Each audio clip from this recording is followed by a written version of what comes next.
Bonjour à toutes et tous pour ce troisième webinaire de l'Agence régionale de la biodiversité.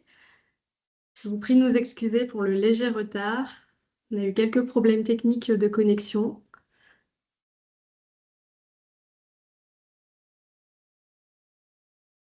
Alors Joanne, on ne voit pas le diaporama pour information.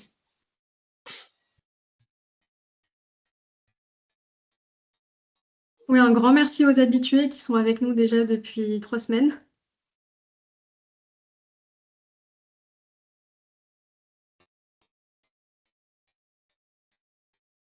Est-ce que ça va mieux comme ça? C'est parfait. On voit le diaporama. Oui, bonjour à Bon, toutes, Thibaut. moi, je vous vois plus, mais c'est pas grave. Ok, Je vous entends. c'est parfait. Bonjour à toutes. Eh ben, vraiment merci de nous rejoindre. Alors, pour ceux qui découvrent ces webinaires, ils sont organisés par l'Agence régionale de la biodiversité, l'ARB de La Réunion, pour vous faire découvrir les différents financements disponibles pour des projets en faveur de la biodiversité terrestre, aquatique, marine. Donc, sur les 2 premières semaines, on a présenté les fonds de l'Office français de la biodiversité et des fonds européens LIFE. Et aujourd'hui, j'ai avec moi 3 représentants de l'Office de l'eau Réunion pour vous présenter leur programme pluriannuel d'intervention 2022-2027. Ils vont faire leur présentation pendant à peu près 20-30 minutes et puis on prendra vos questions. Donc, si vous avez des questions qui viennent au fur et à mesure, je vous laisse les inscrire dans le fil de discussion directement et puis on les fera remonter après la présentation. Pour information, ce webinaire est enregistré puisqu'il sera rediffusé par la suite sur la chaîne YouTube de l'ARB. Et on compile bien les questions pour vous les envoyer aussi par écrit avec nos éléments de réponse suite aux 5 webinaires, quand ils seront finis, donc plutôt vers fin novembre, début décembre. Et on vous enverra aussi par mail le support PowerPoint, le diaporama. On vous fera un retour par mail. Donc, pas d'inquiétude, vous aurez tout. Rapidement, pour les habitués, c'est le moment où je présente les missions de l'ARB. Donc, je vous laisse aller prendre un café ou un thé si vous les connaissez par cœur. Là, c'est mon petit mot sur l'agence, sur nos missions. L'ARB, c'est un établissement public qui a été créé en 2023, mais qui est opérationnel depuis cette année, qui regroupe une trentaine de structures membres avec des institutions, des collectivités, des représentants socio-économiques, associatifs, scientifiques. On travaille sur toute la biodiversité terrestre, aquatique, marine de La Réunion. Et notre principal objectif, c'est de mettre en réseau, fédérer les acteurs sur des initiatives communes pour la biodiversité. Donc nous-mêmes, on est une équipe de 5 personnes. On n'a pas forcément une expertise très poussée sur les différents groupes taxonomiques, les écosystèmes. Mais par contre, notre travail, c'est de connaître le panorama des acteurs à La Réunion, de savoir qui travaille sur quoi et de vous mettre plus facilement en relation pour des projets.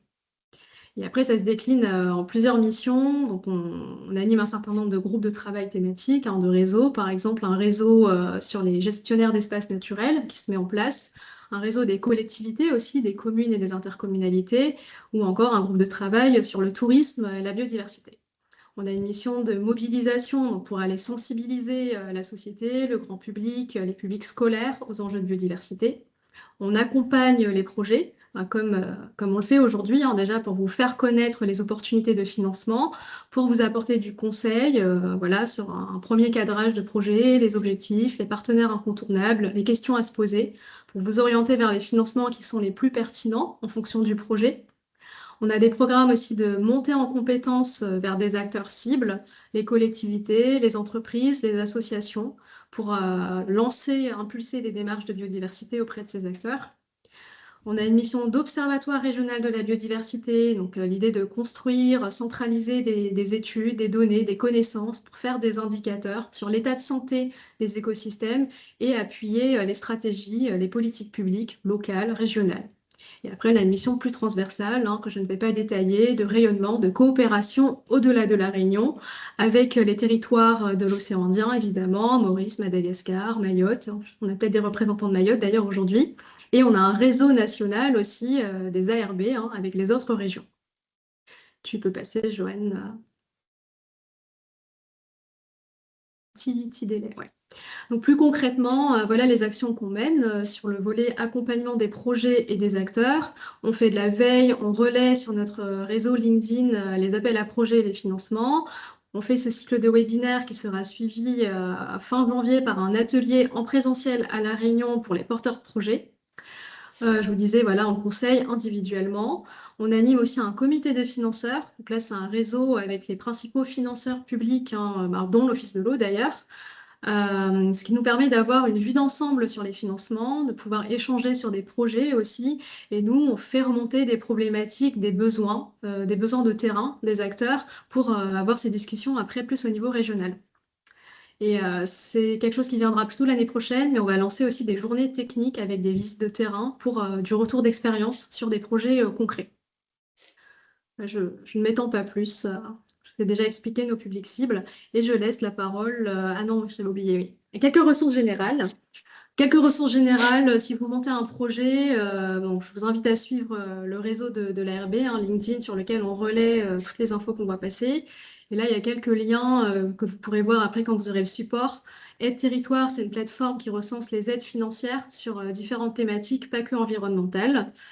Comme il y a beaucoup d'aides sur cette plateforme Aide Territoire, dans le cadre du projet Téméum, il y a une page qui a été créée avec un petit questionnaire qui vous demande quel est votre projet, quel est son sujet.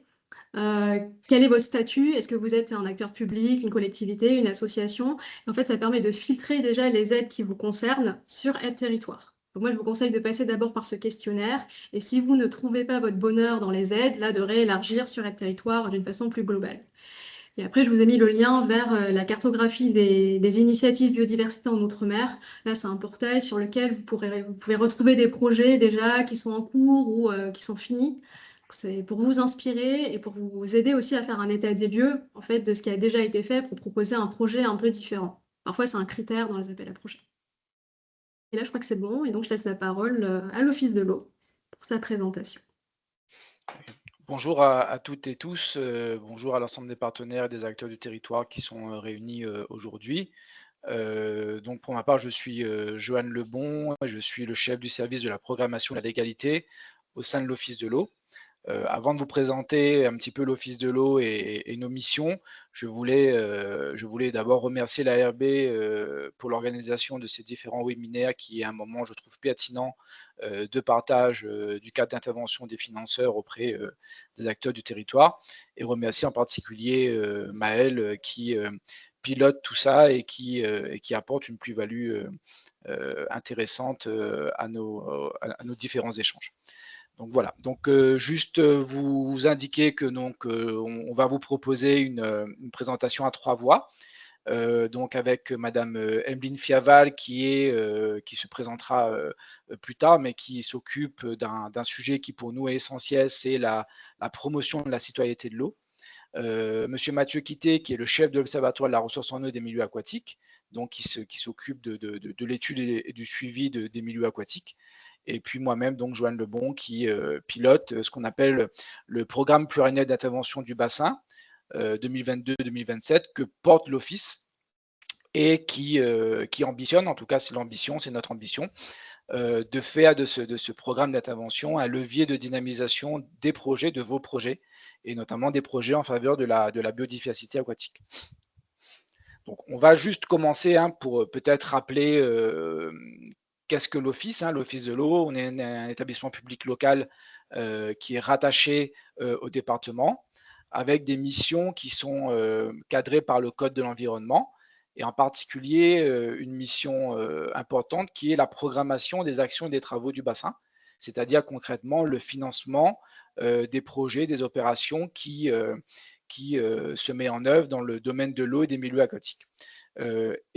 Cette programmation, elle se met en œuvre, elle se concrétise donc par le programme pluriannuel d'intervention qui est sur un cycle 2022-2027, donc c'est un cycle de 6 ans qui est en cohérence avec le schéma directeur d'aménagement et de gestion de l'eau, donc qui est un petit peu le document cadre qui fixe les grandes orientations générales dans le domaine de l'eau, et l'infographie qu'on vous propose et que vous pouvez ensuite retrouver dans la présentation qui vous sera partagée, c'est un peu la vision de l'Office et le positionnement de l'Office dans l'ensemble des acteurs qui viennent financer les politiques de l'eau et des milieux aquatiques.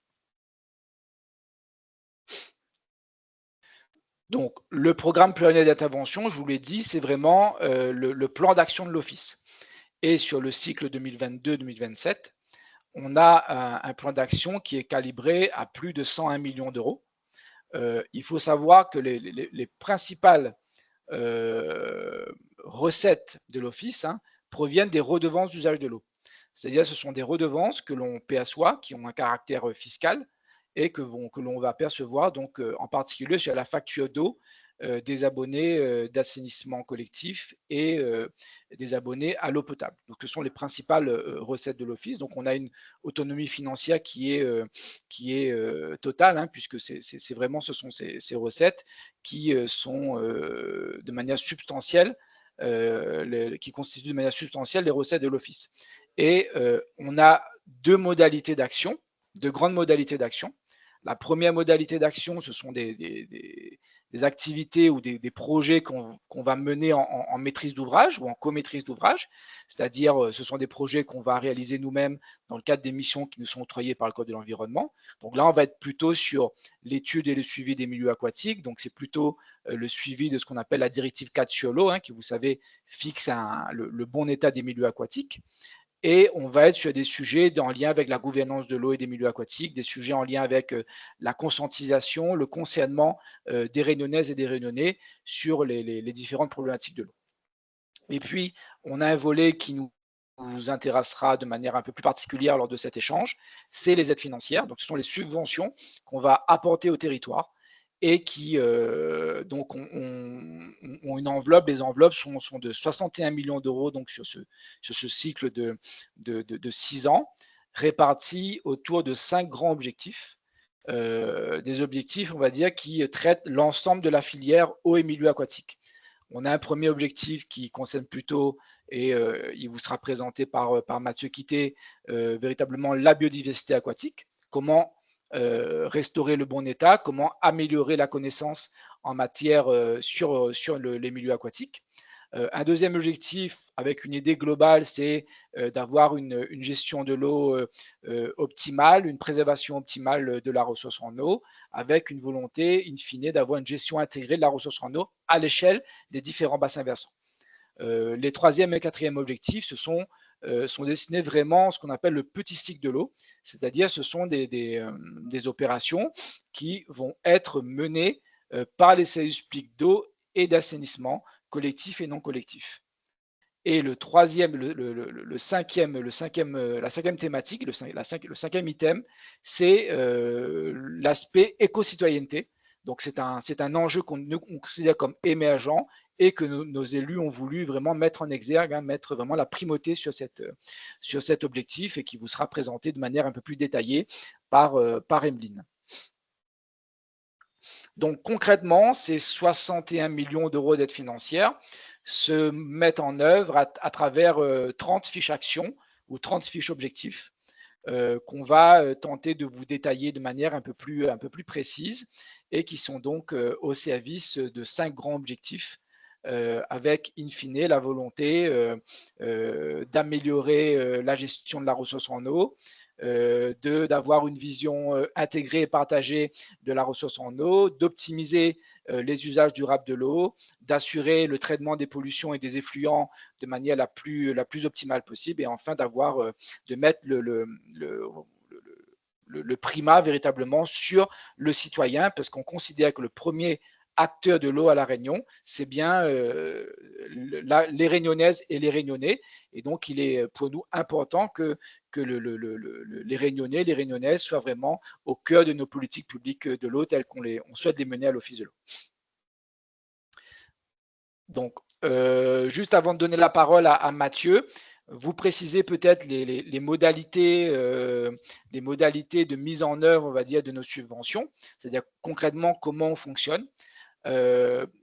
Notre vitrine principale, c'est notre site internet, qui est vraiment l'endroit où vous allez trouver toutes les informations, à la fois sur l'Office de l'eau, mais aussi sur nos différentes missions, qu'il s'agisse des missions en lien avec la sensibilisation, sur comment on agit avec les territoires pour optimiser les usages de l'eau, comment on travaille avec les partenaires pour mettre du lien entre politique de l'eau et politique de la biodiversité. Et enfin, le volet qui nous intéresse peut-être le plus, c'est comment on fait une demande d'aide financière.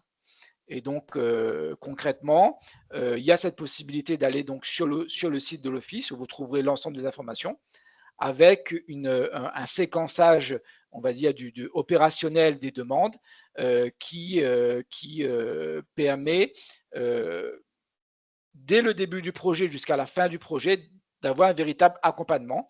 Et on vous offre notamment la possibilité de faire ce qu'on appelle une demande d'éligibilité, c'est-à-dire de venir vers nous avec un formulaire dédié qui se veut le plus simplifié possible et de nous présenter votre projet.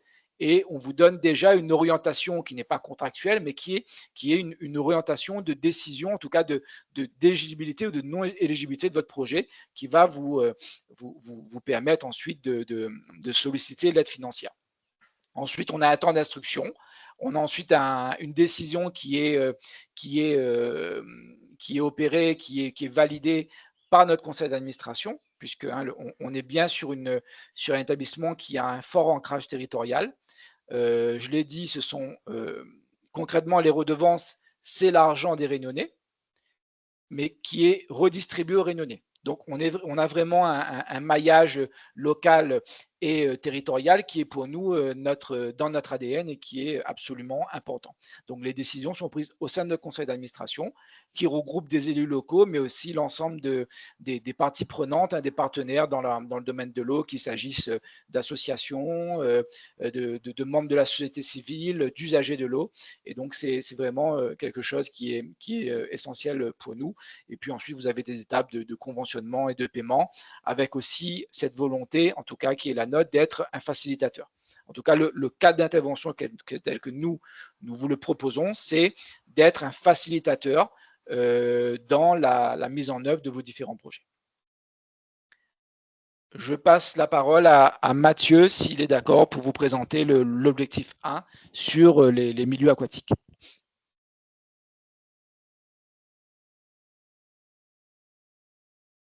Hop, avec le micro ouvert, ce sera plus simple. Merci Johan. Oui, du coup, je vais poursuivre avec donc l'enjeu numéro 1 qui est donc de caractériser le fonctionnement des écosystèmes aquatiques et littoraux et d'en préserver la biodiversité aquatique. Donc, ce premier enjeu est en lien avec la DCE, la directive cadre sur l'eau, comme l'évoquait Johan, avec derrière ça l'objectif de retour au bon état écologique des masses d'eau, ici sur la partie et sur le compartiment biologie. Donc, on a différents sous-objectifs qui s'intègrent dans ce premier grand chapitre du PPI. Donc, sur ce grand chapitre, là, sur la connaissance et la préservation de la biodiversité, on a 3,2 millions d'euros qui sont orientés vers cet enjeu alors sur la période du PPI, donc de 2022 à 2027. Les taux de financement sur cet enjeu, sur cet objectif, sont de 40% en taux de base et avec des bonifications qui sont possibles selon le projet, selon les caractéristiques du projet et notamment sur ce qui est en lien avec la préservation de la biodiversité. On va avoir notamment toutes les actions qui sont intégrées dans le programme de mesure du SDAGE. Donc, toutes ces actions vont être bonifiées ou les actions qui sont inscrites dans un plan d'action, dans le plan d'action et de préservation des espèces amphihalines qui a été élaboré par le CEB, le Comité de l'eau et de la biodiversité. Donc, on a d'autres éléments de bonification, mais voilà, je voulais citer ces deux-là, notamment pour l'aspect biodiversité qui sont importants.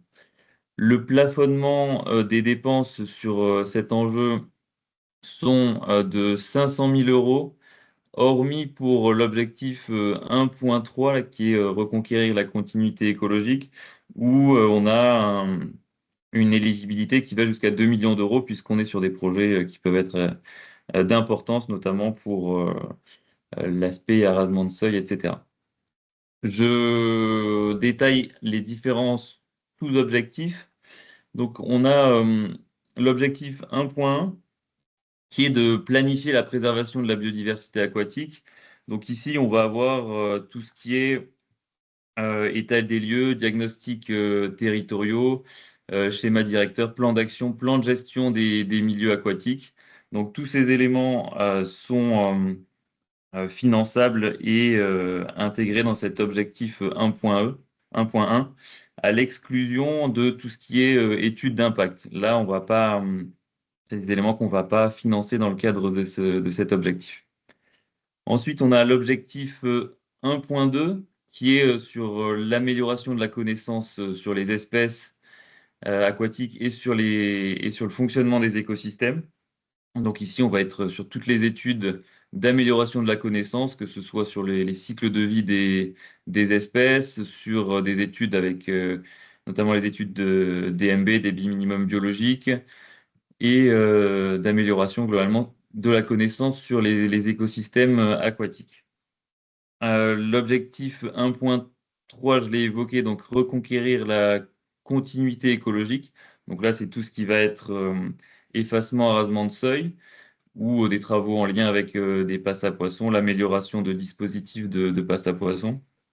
Donc ça, c'est finançable jusqu'à 2 millions d'euros et sont exclus de ces dispositifs les dispositifs temporaires, hein, tout ce qui est éléments temporaires ne vont pas être intégrés là-dedans. L'objectif 1.4, on va être sur la restauration, donc toutes les actions de restauration des fonctionnalités des écosystèmes. Donc voilà, que ce soit en lien avec cours d'eau, zones humides ou habitat, on va être sur ces éléments-là. Par contre, sur cet objectif 1.4, vont être exclus tout ce qui est en lien avec les inondations ou la protection des biens et des personnes. Là-dessus, on ne financera pas. Ensuite, l'objectif 1.5 vise à développer les services de gestion des milieux aquatiques, avec notamment l'acquisition de matériel spécifique à la gestion des milieux aquatiques, l'acquisition ou le développement de logiciels, la formation d'agents au sein des services. Donc voilà les 5 sous-objectifs qui ciblent réellement la caractérisation du fonctionnement des milieux aquatiques et la préservation de la biodiversité aquatique. Donc on a ces 5 objectifs-là. Et voilà, globalement, les projets doivent être très orientés biodiversité aquatique et en lien fort avec celle-ci. Et en cas de doute, comme l'évoquait Joanne, de faire une demande d'éligibilité pour voir si le projet s'inscrit bien dans le cadre du PPI. Ça peut être une première étape. Je donne juste une indication avant de passer à la slide suivante. Vous avez vu qu'à chaque objectif, on a préfléché une enveloppe prévisionnelle. En l'occurrence, pour l'objectif 1, il s'agit d'une enveloppe de 3,2 millions d'euros. Il faut savoir que l'ensemble les 61 millions d'euros sont fongibles. C'est-à-dire qu'on travaille, nous, je ne vais pas rentrer dans un langage comptable trop compliqué, mais on est en autorisation de programme. Et donc, on a une fongibilité totale dans ces 61 millions d'euros. Les montants qui sont fléchés, ce sont des indications de dynamique telles que nous les avons vues, telles que les attentes telles qu'elles nous ont été communiquées lorsqu'on a construit le programme en 2021-2022. Concrètement, si demain, il y a pour 4 ou 5 millions d'euros de subventions qui doivent être octroyées sur l'objectif 1, si le conseil d'administration en décide ainsi, il y a possibilité évidemment d'abonder cette enveloppe.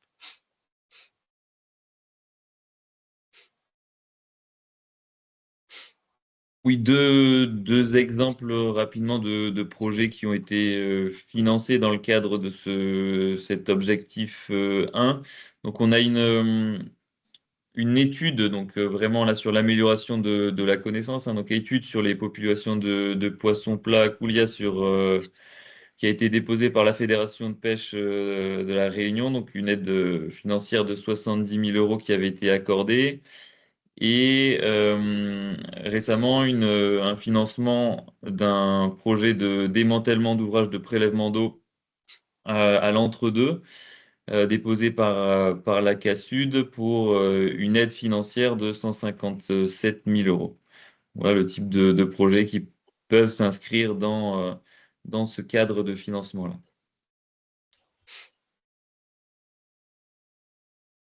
Donc, je poursuis sur, merci Mathieu, je poursuis donc sur l'objectif 2. Dans cet objectif, hein, on a d'autres sujets qui sont traités, mais c'est vrai, mais véritablement là, moi, en tout cas, on a souhaité nous faire le focus sur l'objectif 2.4 qui s'appelle optimiser les réserves d'eau. Et en réalité, cet objectif, vous voyez qu'il y a des projets qui peuvent être éligibles et qui sont véritablement polymorphes. De manière générale, l'objectif ici, c'est d'avoir des opérations qui vont permettre l'infiltration des eaux pluviales. Donc, on est sur des sujets qui nous semblent absolument essentiels. C'est bien des sujets de renaturation, de désimperméabilisation des sols, c'est de déconnexion des réseaux de pluviales. Donc, évidemment, il y a un impact majeur pour la recharge des aquifères, hein, qu'il s'agisse des aquifères continentaux, en tout cas de l'eau continentale ou des aquifères souterrains. Et puis, de manière aussi indirecte, hein, il y a aussi un impact, hein, et le cyclone Garance nous l'a rappelé, évidemment, sur l'aspect inondation et sur la protection des biens et des personnes, même si ce n'est pas notre sujet central à l'Office. Évidemment, l'eau, en tout cas, les politiques ne sont pas imperméables, et il y a beaucoup de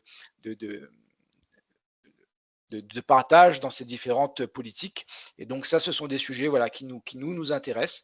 Aujourd'hui, on a encore peu de dossiers sur ces projets, mais nous sommes vraiment dans l'attente, nous sommes vraiment à votre disposition sur ces typologies de projets.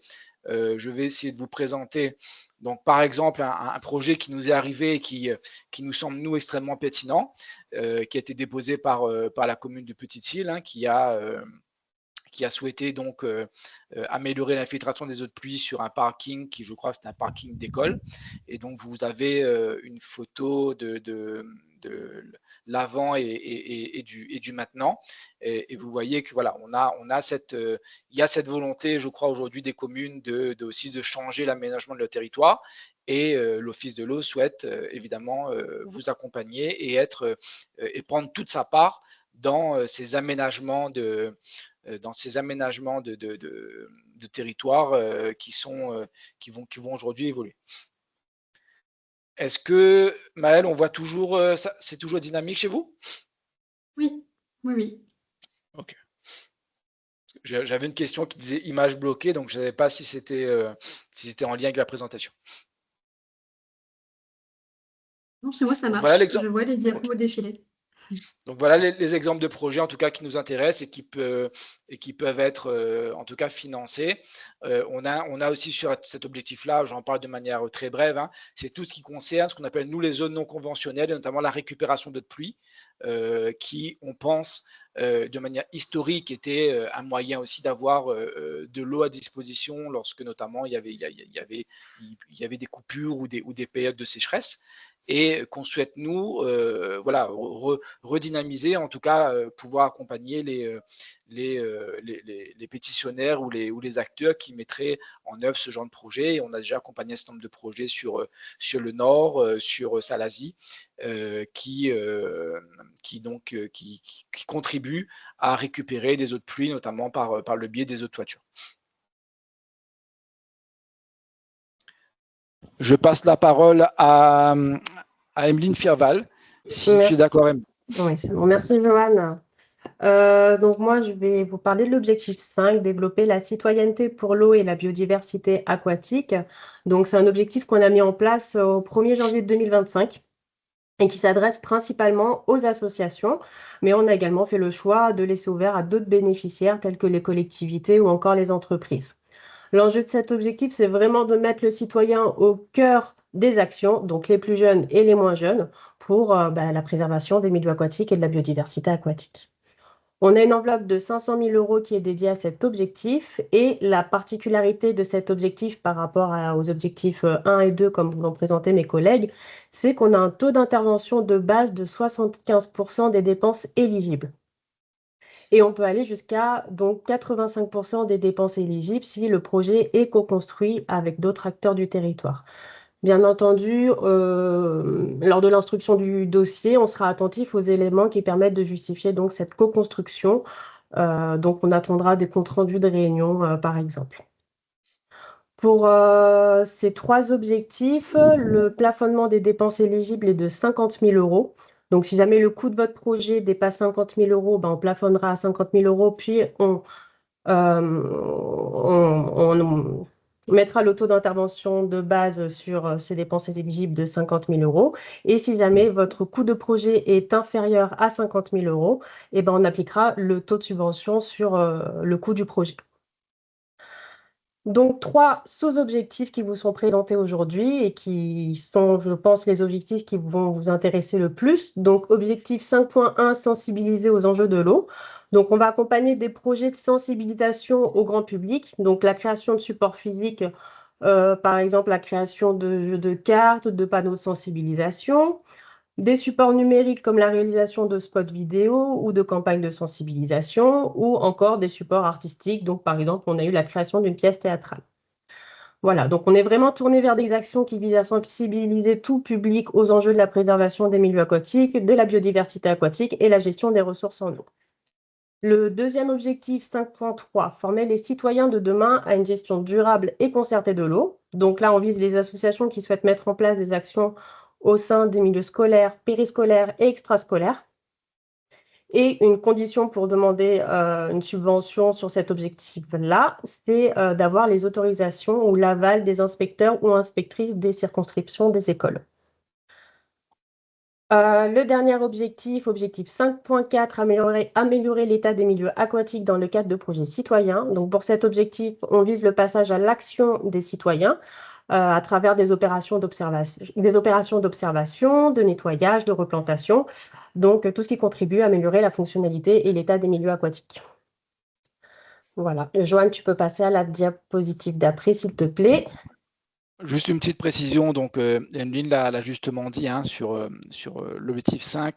De manière générale, on vise le public associatif, mais il n'y a pas d'exclusif, sauf sur l'objectif 5.4, où là, on vise de manière expresse et exclusive les associations.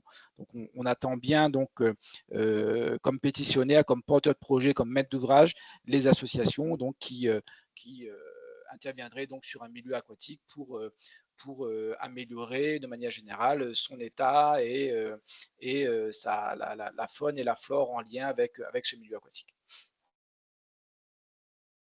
Donc, quelques projets qu'on accompagne. Il y a eu la Journée mondiale des zones humides qui est portée par la commune de Saint-Louis en 2025.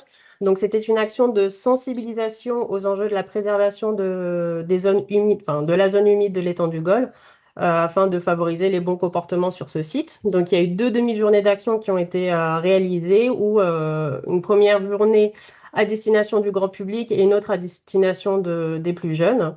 Et du coup, tout au long de ces 2 journées, il y a eu divers ateliers qui ont été proposés aux participants. Deuxième action, l'aire marine éducative de l'école de Saint-Le-Centre. Donc, ils vont faire travailler les élèves sur le continuum terre-mer afin de les sensibiliser aux enjeux et problématiques liés à l'écoulement de l'eau sur le bassin versant. Ils ont prévu de réaliser divers livrables, des maquettes, des jeux de cartes, une exposition. Voilà. Et enfin, on a financé plusieurs programmes d'intervention pédagogique à destination des scolaires pour l'année 2025-2026. Je te laisse continuer, Joanne.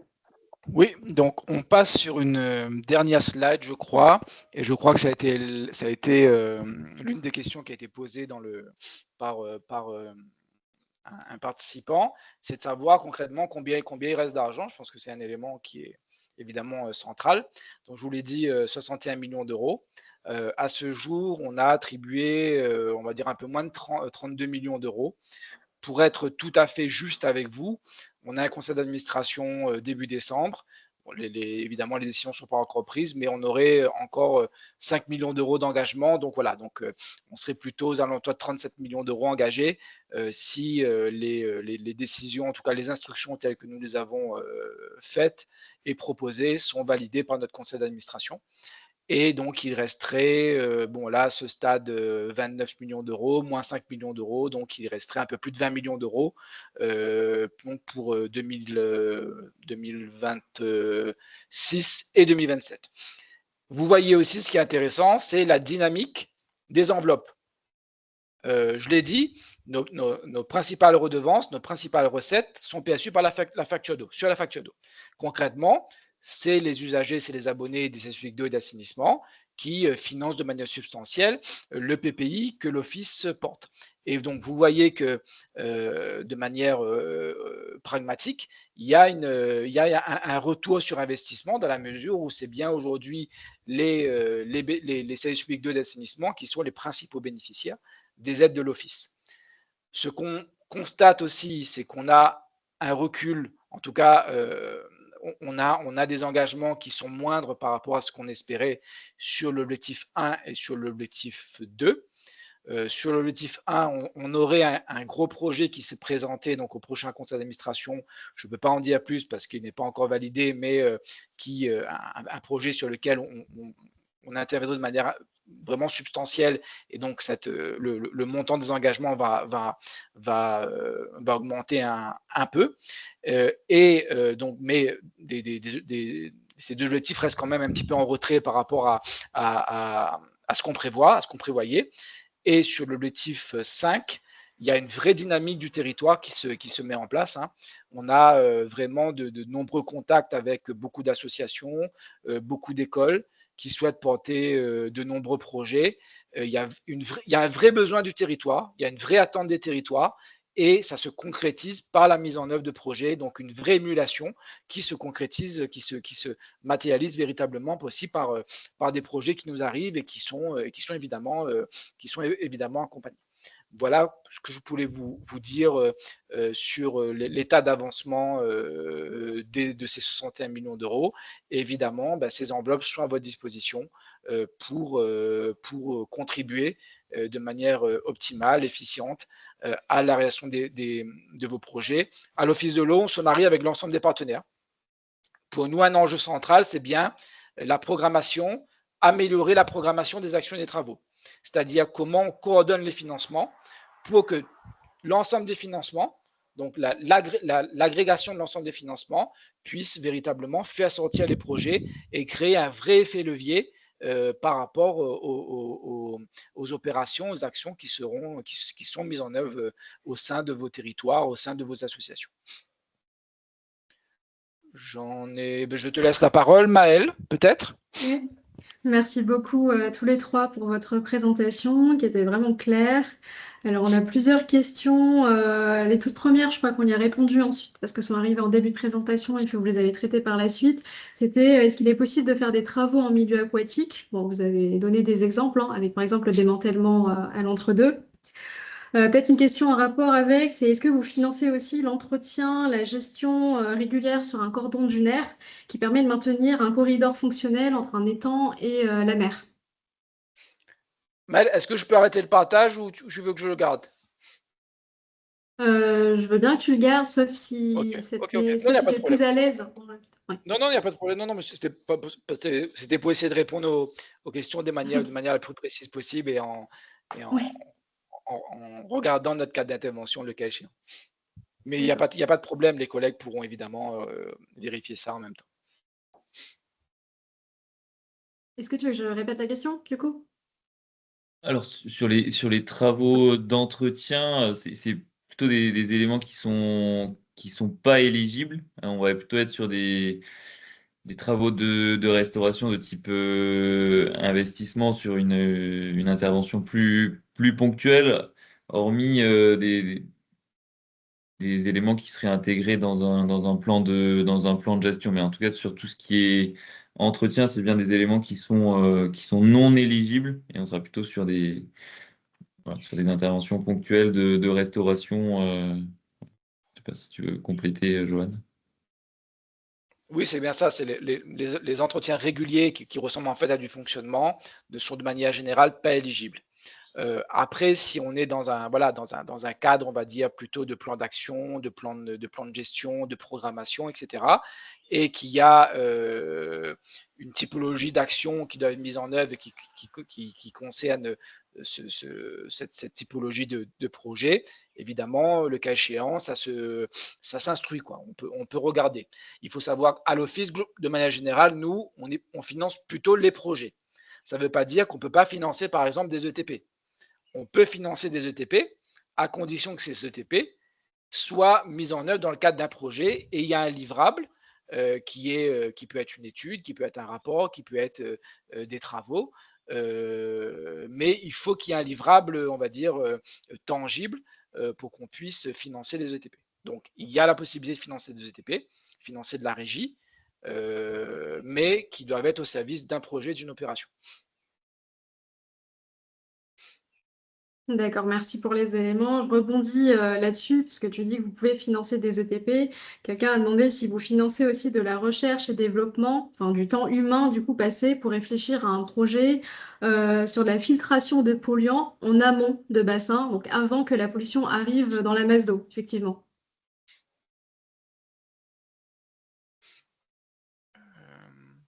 Bon, je commence à faire un début de réponse et peut-être Mathieu complétera. Si on est sur plutôt des études de faisabilité, en général, c'est plutôt non. C'est-à-dire que si on est plutôt sur études de faisabilité, voir si c'est possible, pas possible, etc., c'est plutôt non. Si on est sur des études qui sont sans lien direct, par exemple avec des travaux, pareil, c'est plutôt non. En général, voilà, les études peuvent être éligibles si elles sont en lien avec les travaux. Si le projet, on est sur de la production de connaissances, on est sur un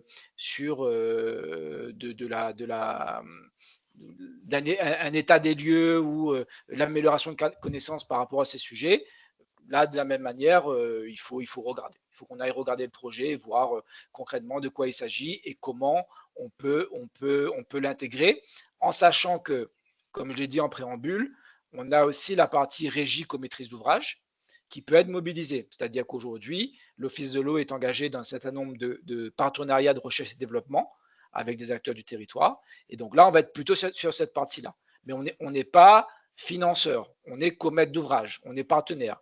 Il peut y avoir un flux financier, mais on participe de manière concrète, on va dire, soit à la production de données, ou soit à la production de méthodes, ou ce genre de choses. Voilà. Donc il y a des possibilités, mais voilà, il faut qu'on regarde. Ok.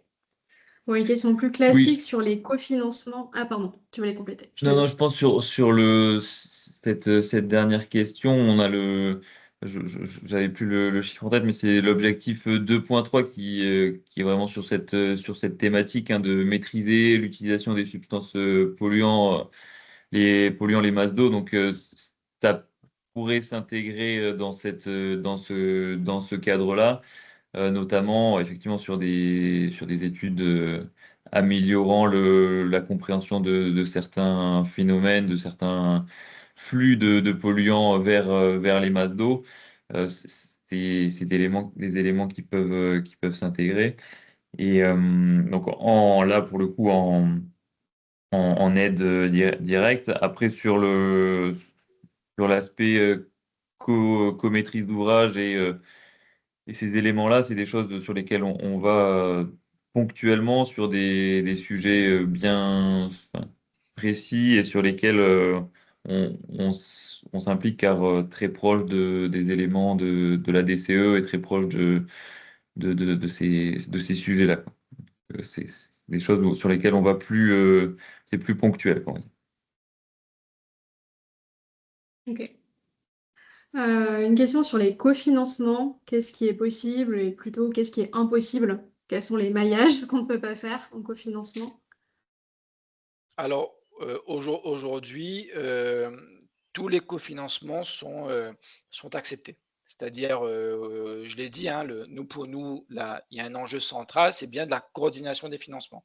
C'est-à-dire coordonner les financements à la fois sur les thématiques éligibles et aussi en termes de taux de subvention pour optimiser ces taux de subvention. Donc concrètement, aujourd'hui, nous, on a comme financeur, en tout cas, sur nos projets, on a l'OFB, on a l'État, on a le FEDER dans certains cas. Donc voilà les principaux cofinanceurs, en tout cas, tels que moi je les vois. On est, nous, tenus sur l'objectif 1, 2, 3, 4, où là, on est quand même plutôt sur l'investissement. Les cofinancements sont plafonnés à 80% des financements publics. Donc 80% de financement public et il est demandé 20% d'autofinancement. Sur l'objectif 5, il y a une évolution qui est en cours. Aujourd'hui, on a plafonné, en tout cas aujourd'hui, c'est plafonné à 85% pour les associations. Et là, l'idée pour les associations, ça serait de pouvoir aller jusqu'à 100% de financement public. Et de mémoire, hein, Emeline, corrige-moi, ça serait pour l'ensemble des objectifs. Ça veut dire que tous les projets portés par les associations pourraient avoir 100% de financement public, dont la subvention de l'Office de l'eau. Donc concrètement, il n'y aurait pas besoin d'autofinancement pour les projets portés par les associations. Mais c'est encore en cours de validation. Là, je vous l'ai dit de manière un petit peu officieuse. Ne m'en veuillez pas si, in fine, c'est pas validé, c'est pas agréé. Mais en tout cas, nous, c'est la proposition qu'on va formuler à nos instances et on a bon espoir qu'elle soit suivie.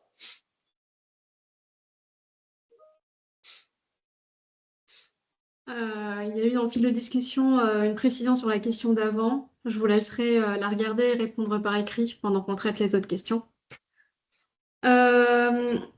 Qu'est-ce que vous faites quand un projet rentre dans plusieurs fiches actions, dans plusieurs axes? Par exemple, si c'est un projet de travaux avec un volet aussi accompagnement avec des associations pour sensibiliser des écoles, des lycées.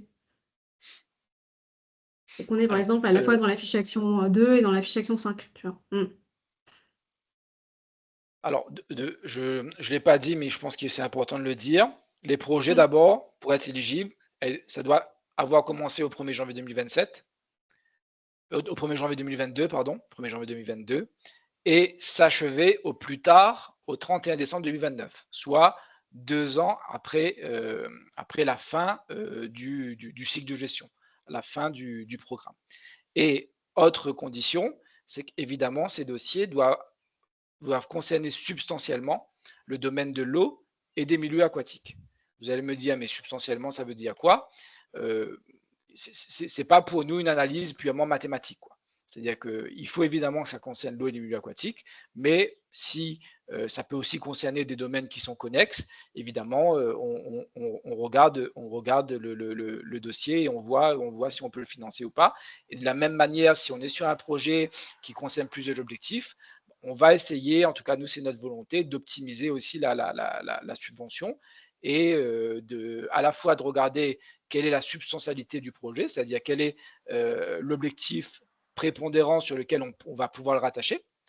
Et puis, in fine, c'est de comparer si on met en place tel ou tel cas d'intervention, quel serait pour le pétitionnaire et le projet, quelle serait on va dire la subvention qui serait la plus optimale et la plus intéressante. Et pour compléter, je dirais même s'il y a des travaux à faire qui rentrent dans un certain objectif, on pourrait le financer sur un objectif. Et si derrière, il y a des actions de sensibilisation qui ne concernent pas spécifiquement les travaux qui ont lieu sur la zone ZH, mais qui englobent un peu plus de sensibilisation sur diverses thématiques, on pourrait faire aussi une demande de subvention sur l'objectif 5, par exemple. On peut dissocier si vraiment on trouve, il n'y a pas de lien entre les deux actions. Après, si c'est exactement la même action et que la sensibilisation suit les travaux, dans ce cas-là, on réfléchira sur quelle fiche faire entrer le projet. Ok, merci. Tant que Emeline, tu as la parole sur l'objectif 5, quelqu'un demande si la liste des associations que vous soutenez dans cet objectif est accessible quelque part. Oui, alors sur notre site internet, on a dans l'onglet demande valorisation des aides, il y a la liste de tous les projets qui ont bénéficié d'une aide financière. Donc vous retrouverez également la liste des associations ayant bénéficié des aides. Je vous mets le lien dans la conversation. Super, Comme ça, vous merci. pourrez consulter directement. Et sur le document, est-ce qu'il y a aussi les montants accordés, par exemple, des 3 projets que tu as donnés en exemple? Oui, il y a également les montants à accorder. Alors, il y a une question, quel est le lien avec les projets de tram verte et bleue? Donc, je ne sais pas si la question c'est est-ce que vous financez des études ou des travaux qui permettent de restaurer la trame bleue? Ou si la question c'est plutôt est-ce que avant d'instruire une demande, vous regardez les trames vertes et bleues du territoire pour qu'il y ait une cohérence? Là, je ne sais pas. Sébastien, je veux bien que tu précises aussi dans le fil de discussion ta question. Et pendant ce temps, une question sur Mayotte. Alors, je sais que vous n'avez pas forcément la réponse, hein, puisque vous êtes Office de l'eau Réunion, mais une question sur la situation à Mayotte. Est-ce que les objectifs que vous présentez sont aussi envisageables à Mayotte? Est-ce que vous avez des éléments de réponse là-dessus, sachant qu'il y a déjà eu des projets de coopération auparavant avec Mayotte? Si vous n'avez pas la réponse, ce n'est pas grave. On pourra regarder après. Alors, l'Office de l'eau Mayotte a été créé récemment, je crois que d'ailleurs ça fait à peu près 1 an. On a travaillé, nous, à l'émergence de cet office, hein. C'était le seul département d'outre-mer à ne pas avoir encore d'office, puisque les offices de l'eau sont présentes aux Antilles et en Guyane depuis début 2000. Donc, on a travaillé avec Mayotte sur la mise en place de cet office. On a aujourd'hui une convention de partenariat qui s'apparente plutôt à du partage de connaissances, à de la formation, à de la mutualisation de l'intelligence territoriale. Voilà, donc évidemment, nous sommes à disposition de l'Office de l'eau Mayotte pour partager notre expérience et notre expertise.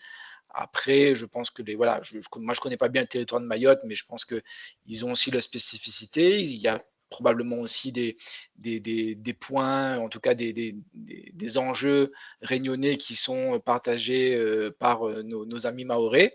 Voilà, donc il leur appartiendra ensuite de définir le programme d'intervention et de définir leurs orientations. Mais en tout cas, il y a du partage entre l'Office de l'eau Réunion et l'Office de l'eau Mayotte.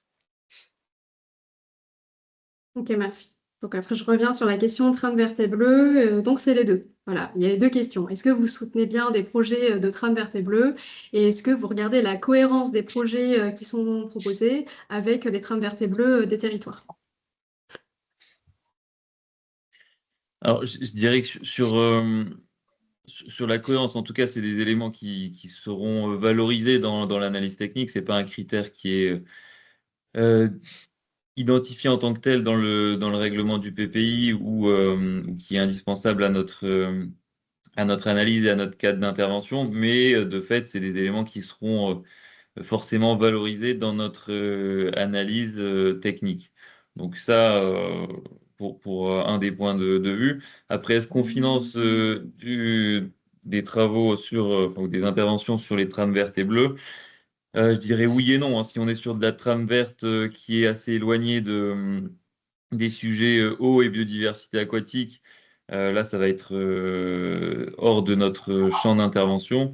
Et si par contre on est très lié au sujet qu'on a évoqué précédemment sur les écosystèmes aquatiques, sur la préservation de la biodiversité aquatique, là, il y aura pas de souci. En tout cas, voilà, c'est comme ça que j'analyse dessus.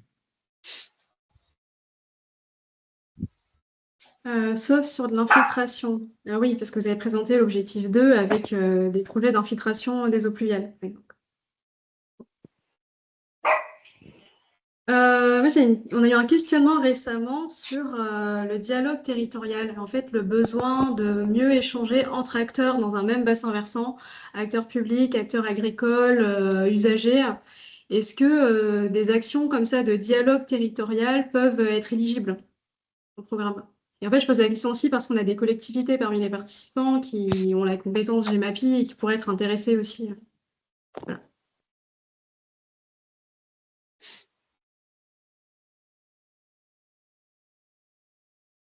Vous serez des actions plus de dialogue, d'animation de réunions avec plusieurs catégories d'acteurs autour de la table dans l'idée d'avoir une gestion plus concertée de l'eau dans un même bassin.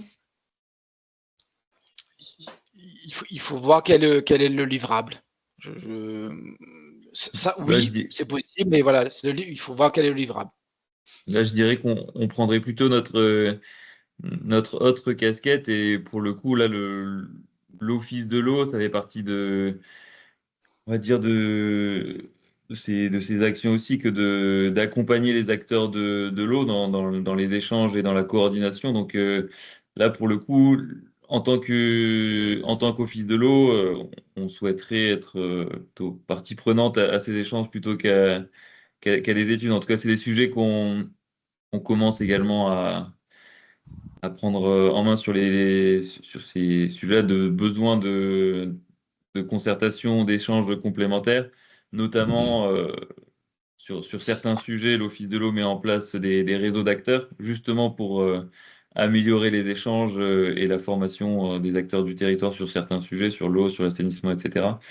Peut-être que demain, il y en aura également sur les milieux aquatiques. Mais en tout cas, voilà, ça serait plutôt une autre casquette. Mais bon, après, ça n'empêche pas de présenter une demande d'éligibilité sur ce type d'études aussi. Ok, En eh ben, merci complément, beaucoup. excuse-moi, Ouais. juste en complément, on a une fiche objectif, la 5.5, que là, on n'a pas présentée, qui s'intitule Accompagner les acteurs publics dans l'identification de projets sur l'eau émanant des citoyens. Donc, en fait, c'est les opérations qui valorisent un peu les contributions des citoyens à travers des tables rondes, des débats d'idées, des prototypages d'aide. Donc, c'est une fiche d'action qui est nouvelle, qu'on n'a jamais mise en œuvre. Donc, il faudrait voir potentiellement comment on pourrait voilà, la mettre en œuvre. Mais en tout cas, elle existe. Je propose de conclure ce webinaire puisqu'on arrive au terme, hein. Donc, merci beaucoup à tous les trois pour vos interventions. Il y a quelques questions qu'on n'a pas traitées, des précisions. Donc, on répondra par écrit et on vous enverra toutes ces réponses par mail à la fin du cycle des 5 webinaires. Et on pourra vous remettre les liens utiles aussi vers les différentes fiches actions qui ont été présentées et vers la liste des associations de bénéficiaires, comme cela a été demandé. J'aimerais que tu passes les dernières diapos, s'il te plaît, Joanne, pour que je puisse conclure. La semaine prochaine, je vous retrouve toujours le vendredi à 14 h, heure de La Réunion. Je serai avec le conseil régional pour présenter les dispositifs FEDER, Interreg, FEAMPA. Et dans 2 semaines, il y aura la DRAGES, hein, donc un service de l'État, pour présenter le Fonds pour le développement de la vie associative. Donc, je vous laisse vous inscrire, on remettra les liens sur LinkedIn, le LinkedIn de l'agence. Et dernière diapo, c'est pour vous parler du formulaire de demande d'accompagnement. Côté ARB, comme je vous l'ai dit, on peut être un premier niveau, voilà, un interlocuteur en point d'entrée sur votre projet pour ensuite vous orienter vers les financeurs et vers d'autres partenaires techniques. Si vous avez besoin d'un accompagnement, je vous invite à remplir ce questionnaire pour qu'on revienne vers vous par la suite. Et on organisera le 29 janvier, vous pouvez déjà bloquer la date, un atelier en présentiel à La Réunion. On n'a pas encore fixé le lieu. D'ailleurs, la question est posée dans le questionnaire, hein, quel lieu vous arrangerait le plus, parce qu'on essaie de choisir un lieu qui va arranger les différents porteurs de projets intéressés. Donc l'idée, c'est que vous puissiez pitcher votre projet, qu'on puisse déjà vous orienter vers quelques dispositifs de financement et aussi que vous puissiez, entre porteurs, en fait, échanger et vous regrouper, mutualiser vos compétences, venir en partenariat et améliorer le projet. Donc, merci beaucoup pour votre participation. Je vous dis à la semaine prochaine. Bon week-end. Au revoir. Merci beaucoup, à bientôt. Merci, au revoir. Merci, au revoir.